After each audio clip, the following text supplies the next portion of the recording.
আজ আপনাদের একটা ঘটনা শোনাই। একটা ফ্যামিলি ছিল, সুখের ফ্যামিলি ছিল। যাই হোক, তারপর হঠাৎ করে মা মারা গেলেন। মেয়ে ছিল, ছেলে ছিল একটা, মেয়ে ছিল একটা। 6 মাস না যেতেই বাবা কী করলো, আরেকটা বিয়ে করলো ছেলে মেয়েকে না জানিয়ে। এরকম না যে ছেলে মেয়ে ছোট, দেখাশোনা কে করবে সেই চিন্তা করে করেছে। মেয়ের মোটামুটি বিয়ের বয়স মেয়ের তখন ছিল। ছেলেটা একটু ছোট ছিল, কিন্তু মেয়েটার বয়স ছিল বিয়ের।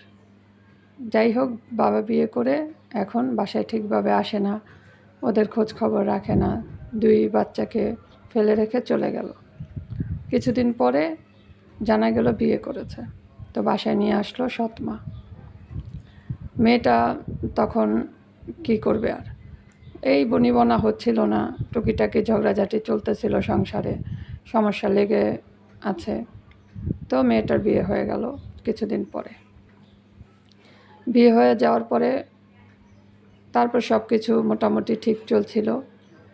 ওই মানে সম্পর্কও ভালো যাচ্ছিল বাবার সাথে, ওই সৎমার সাথে খুব খাতির। এখন যখন বিয়ে হয়ে গেছে তখন মেয়েকে খুব ভালোবাসে ওই মহিলাটা আর কি, সৎমা যিনি।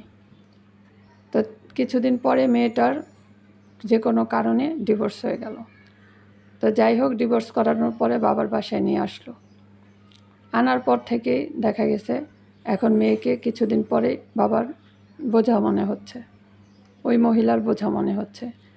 এই ঝগড়াঝাটি, অনেক সমস্যা, অন্য অন্য জায়গায় বিয়ে দিতে চায়। এখন মেয়েটা বলে যে মাত্র আমি একটা সংসার ছেড়ে আসছি, আমি কিছুদিন সময় চাই, তারপরে না হয় আমি বিয়ে করব। আজকে ঘটনাটা আমি এই পর্যন্ত শেষ করছি। আমি অন্য ভিডিওতে আবার বাকিটা বলবো।